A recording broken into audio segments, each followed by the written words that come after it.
Yang sangat berharap untuk bertemu dengan rakyat di kawasan kita ini. Para hadirin, kita sebagai rakyat Malaysia haruslah bersyukur.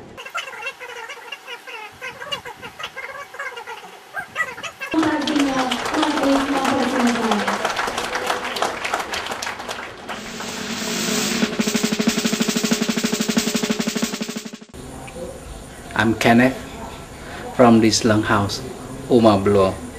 Okay, I'm a lecturer by profession in the School of Engineering. Today is what I call is a historic moment that we can meet up with both our Prime Minister Najib and Chief Minister of Sarawak, Sri Mahmud.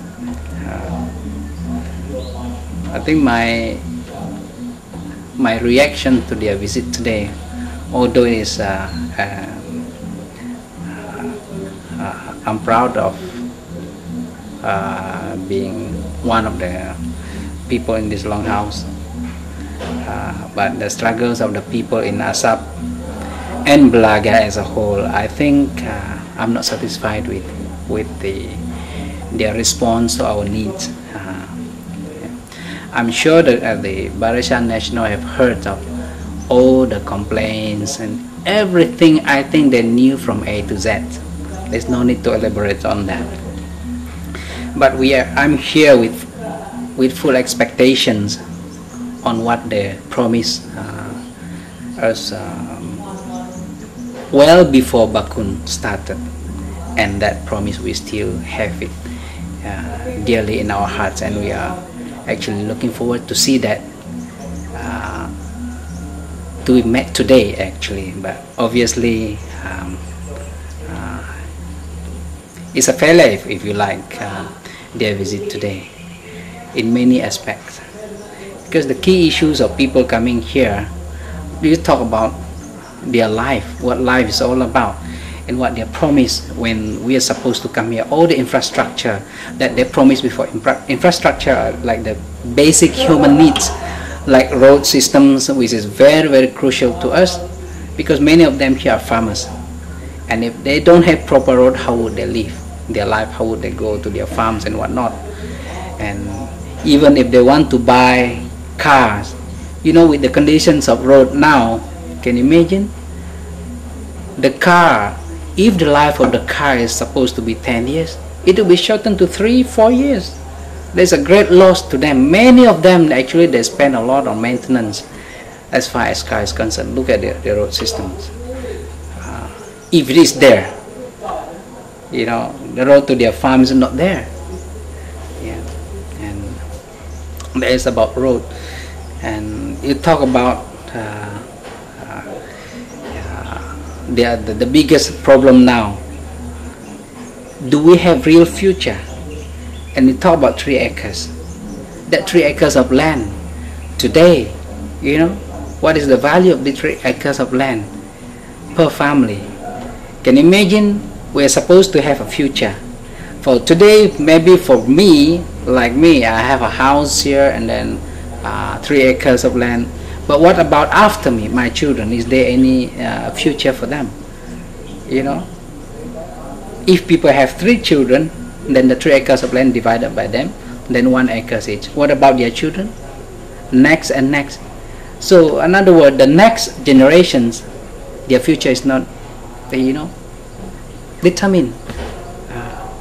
I believe I can foresee, if this is not resolved, many of them will be migrated to town, you know. Then If they have a better job, that is fine. But if they don't, then they will live in a place, what do they call, rumah setinggan or what? You know, when in fact, even in Bakunda, if you look back, you know, in Baloi, if you look back there, we have plenty of lands. We can live there for 100 more years. The land is there for you to live in.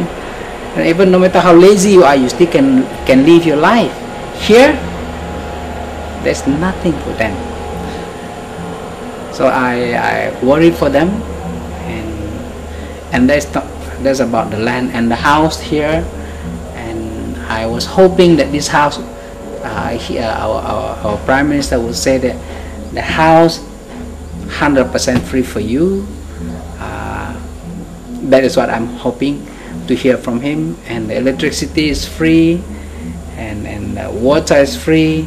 And because this is what we call, if you want to improve their life from before to now. In fact, what we have there, the water that we have there in Baloi, the quality is a lot better than here. Here, oh, I cannot believe what I have here, you know. That's why people like me, as much as I love this place, I have to think twice coming back here, you know. I'm sure there are many people like that. And then talk about health system, you know, health. And I remember many times before we came here, we have been promised that we will have one doctor here. Can you imagine how many thousand people here? Here, more than 10,000 here in Asap, not even one doctor. And Belaga town, they have promised that before that they will provide one doctor, at least one doctor there, until today. And I thought that this time around, their visit this time around, these are the key issues that they were addressed to give people hope, you know, in terms of health care. There's so much to talk about. There's so much to talk about. There is no real economic development strategy, sustainable economic development strategy for people living here. I did not see that today.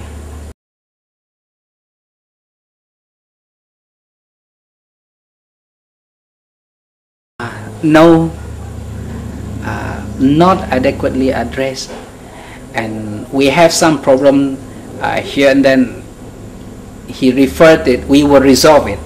I mean, this is a 10 years issues, and when you at this time and you say that we will resolve, I mean, you're not looking at it, you know, as simple as that. We just say we will resolve it, we will go to Sarawak Hydro, we will go to here and there. I mean, that's why I'm not satisfied. You know, I'm sure they know the answer. I would prefer them to be frank. Just tell us that, oh, I'm sorry, we cannot meet your demand. Oh, I'm sorry. To be frank, like then people will not have false hope. You know, keep on waiting, keep on waiting, keep on waiting. I think it's time, as far as I'm concerned. I'm not satisfied.